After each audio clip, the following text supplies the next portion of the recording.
তারপর আল্লাহ বলেন ফালা তা'লামু নাফসুন মা আখফা লাহুম মিন কুররাতি আইন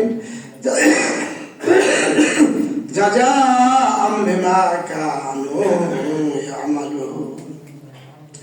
এই মানুষগুলো কোনোদিন জানে না এই আমলের বিনিময়ে চক্ষু শীতলকারী কি জাযা কি পুরস্কার আল্লাহ রেখেছেন হাসরের ময়দানে।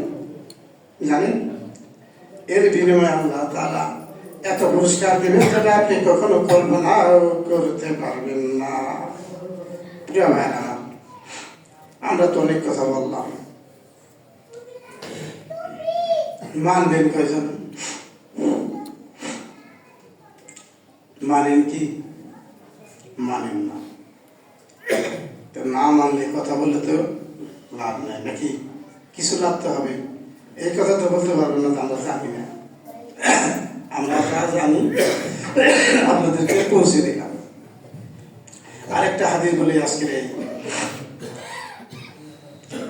রমজান মাসের দ্বিতীয় খুতবা শেষ করার চিন্তা করেছি। আল্লাহর হাবিব জনাবে মুহাম্মদুর রাসূলুল্লাহ সাল্লাল্লাহু আলাইহি ওয়াসাল্লাম বলেন, ইয়া আইয়ুহান নাস, হে মানব মণ্ডলী, আফসুস সালাম। ভালো করে বুঝেন, না বুঝে তো কানার মতন বসে থাকবে। অর্ধেক বুঝেন অর্ধেক বুঝেন না, সমস্যা থেকে দেখেন। আল্লাহ নবী বলেন, বিশ্ব নবী বলেন, যিনি সর্বপ্রথম জান্নাতে যাবেন তিনি বলেন, যিনি মিরাজে গিয়ে আল্লাহর সাথে দেখা করছেন তিনি বলেন, কি বলেন? ইয়া আইয়ুহান নাস, হে পশ্চিম পৃথিবীর মানুষেরা, আফসুস সালাম, তোমরা বেশি বেশি সালাম দাও। আপনারা কি সালাম দেন? এই যে কিছু যারা মানুষ, যারা বিএনপি করে তারা বিএনপির নেতাকে সালাম দেয়, যারা আওয়ামী লীগ করে তারা আওয়ামী লীগের নেতাকে সালাম দেয়, যারা ব্যবসা করে তারা বড় ব্যবসায়ী দেখলে সালাম দেয়। এইসব লিটার কোনো সব নাই। সালাম দিবেন দলমত বিশেষে আল্লাহর জন্য। আফসুস সালাম, বেশি বেশি সালাম দিতে হবে। স্বামী দেবে স্ত্রীকে, স্ত্রী দেবে স্বামীকে, বাবা দেবে ছেলেকে, ছেলে দেবে বাবাকে। আপনি প্রতিবেশী সকলকে সালাম দিবেন। যতবার টাকা হয় ততবার সালাম দিবেন। সালাম দেন। এই যে কয়েকদিন আগে রাজনীতিক সালাম দেখলেন না, সালাম আলাইকুম, সালাম আলাইকুম, শয়তান সালাম। এই শয়তান থেকে বরকত করে আসসালামু আলাইকুম। আর রাজনীতিক সালাম আলাইকুম বলে না, এরা হলো শয়তানের বংশধর। এদের সাথে চলাফেরা করা ঠিক হবে না, বিপদে না হবে। তাহলে আজ থেকে রসুলের সুন্নাহ হলো কি, আজকে বাসায় গিয়ে প্রথম সালামটা কারে দিবেন? এই যে বাচ্চা যারা আছে তারা বাবাকে দিবে, মাকে দিবে। স্বামী যাদের বউ আছে তারা বাসায় গিয়ে বউর সাথে সালাম দিবে। দিতে পারবেন? বলতে পারবেন আসসালামু আলাইকুম? তাহলে লজ্জা করে। শালীর লোকে গোলালি করতে লজ্জা করে না, বউর সালাম দিতে লজ্জা করে। কত বান্দর মানুষ!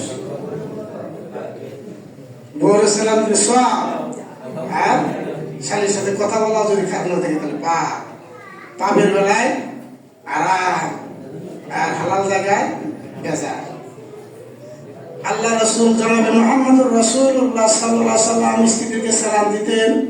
এমনকি স্ত্রীরা যে গ্লাসে যেখানে ধরে পানি খাইতেন ওই জায়গার মধ্যে ঠোঁট লাগিয়ে পানি খাইতেন। এজন্য তাদের ঝগড়ার কথা নেই।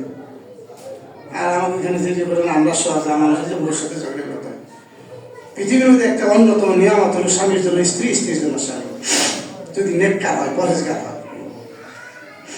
আর যদি কম ভক্তা হয়, কমিন হয়, বেশ্যা হয়, পুরুষটাও বেশ্যা, মহিলাটাও বেশ্যা, এদের জন্য সংসার দাম্পত্য জীবন হলো জাহান্নাম।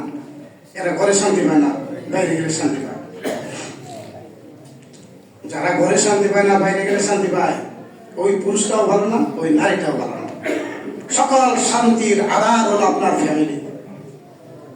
ফ্যামিলিতে যাবেন যেন চক্ষু শীতলকারী ফ্যামিলি হয়। সন্তান দেখলে যেন কলিজা ঠান্ডা হয়, বউয়ের কথা বলে যেন কানের মধ্যে মনে হয় মধু ঢেলে দিতেছে, আপনার কথা শুনলে যেন বউয়ের কলিজা ঠান্ডা হয়। এটা হলো শান্তিময় ফ্যামিলি।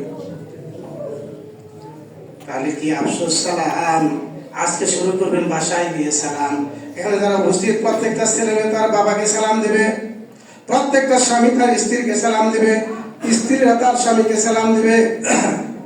কথা বুঝতে পারছেন? ও আতিমুত